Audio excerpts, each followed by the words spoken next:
Australia's pipped New Zealand to the post for hosting rights to rugby's first big international tournament since the COVID pandemic.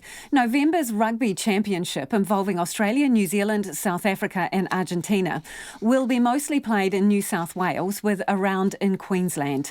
New Zealand had hoped to host the 6-week tournament, but instead only 2 Bledisloe Cup games will be played here next month, dates and venues to be announced. New Zealand Rugby's Chief Executive, Mark Robinson, joins us now.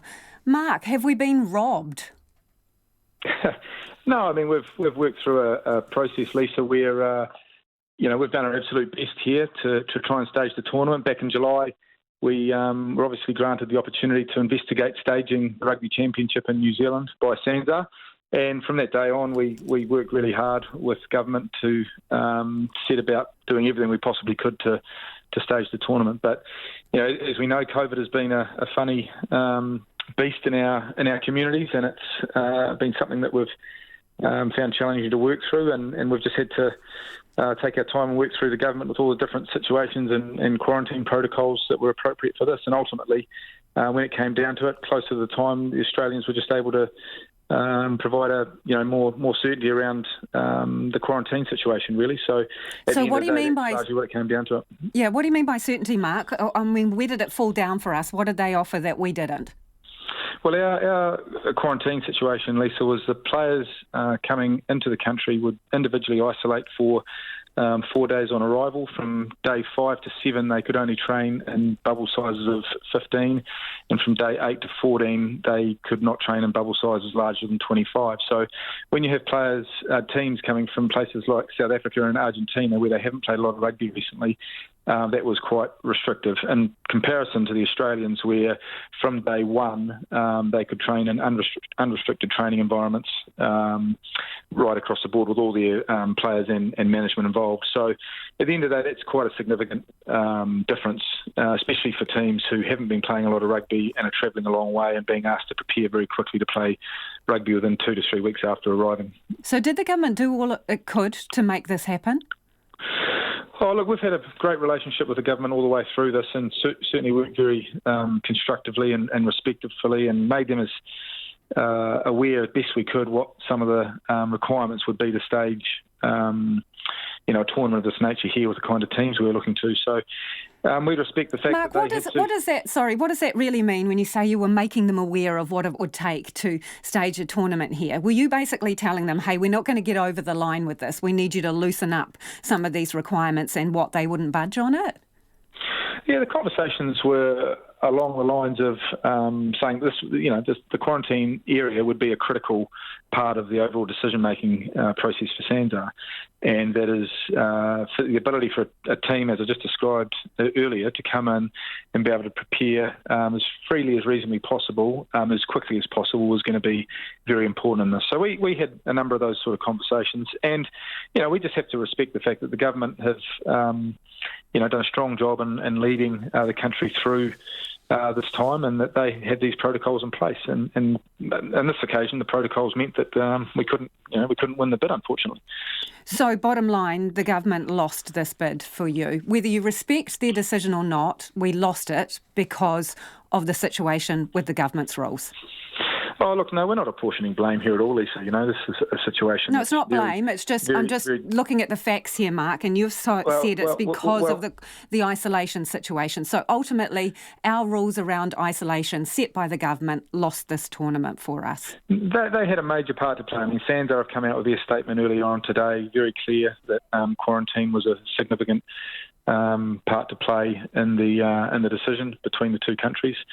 And yes, I mean, we've communicated broadly with the government on a number of occasions that it was going to be challenging with these protocols in place to be able to stage the tournament. But they've got a much broader responsibility here, Lisa, than just to rugby, and we've always acknowledged that. They are looking after a country of 5 million people and a whole lot of small businesses and interests in this country, and rugby is just a small part of it.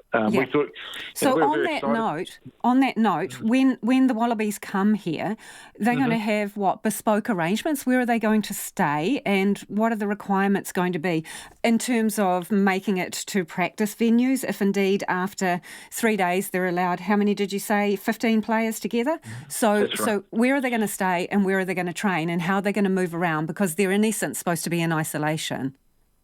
Well, they will be for those first 14 days. They will be. There's a number of different options around the country for the Wallabies to come into, but they'll be observing those protocols that I just described before, and then they'll be in a situation to be able to move from there. So I'm not exactly sure. There's been facilities set up in Queenstown, Christchurch, or wherever around Wellington. So we're not exactly sure where they'll come into at this stage. No, but to be clear, when you say they're in isolation, the criteria laid out in the government media material says, the teams can play in groups of 15 as early as 3 days after arrival if they test negative for COVID-19. So what environment is there where there is accommodation on site with a rugby field where they could practice as well? Or we're talking about a situation where they're going to be bussing back and forward to venues? No, there are a number of facilities. That's what I was referring to before. These facilities I was referring to before have, they can vary, I guess, but they have gymnasiums on site. They can have training fields on site, pools on site. So, are those hotel arrangements, Mark, or? Oh, look, I haven't visited. I think they're arranging them. Some of them are.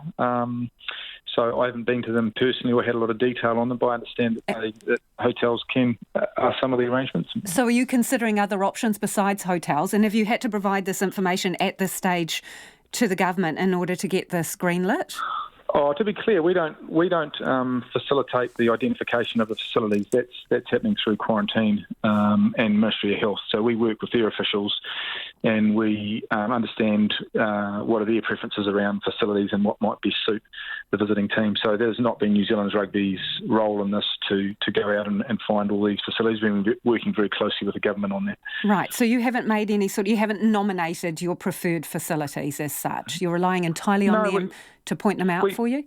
We would work with the government. That's right. We would obviously have some input around what the schedule of the teams is in terms of where they're going to play matches and how that relates to where they might go into isolation.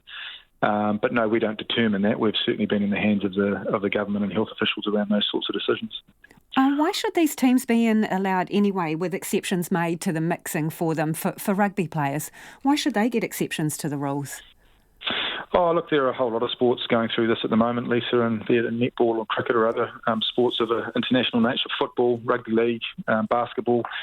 So this is not a special exception for rugby, I guess, as an entire country. It is an exception for a sporting team. Ordinary people don't get these exceptions to mix and exceptions to testing regimes and isolation, so they are an exception to the rule. Why should they be?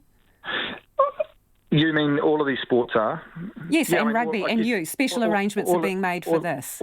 All of those sports have been working with the government around these arrangements, and I guess when we look at it, the government has certainly had a view, as do we, as do other sports, that sport is an important part of the fabric of New Zealand and also brings a whole lot of economic impact, which is important at this time, as well as lifting the mood of the nation at a critical time. So there's been, I think, a sense that this is important for the country to help get going again, and we certainly subscribe to that. We think it would be fantastic if you can imagine 6 major match days coming to New Zealand, all sold out, all in different parts of the country, with some of those teams visiting smaller schools, having cafes and restaurants, hotels full at this time. That could have been a fantastic way for us to finish the year, and certainly part of, I guess, rugby doing its bit to help the country recover at this time.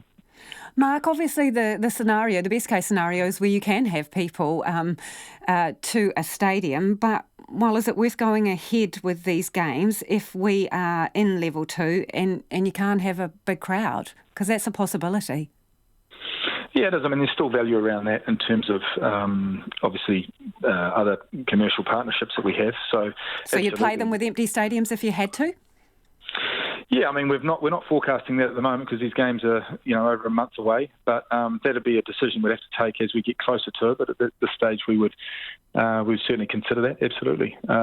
We're hopeful, that by some of the dates that are being circulated at the moment, that will be well back into level 1. Hey, is Australia going to share any of the ticket takings with you from Oz?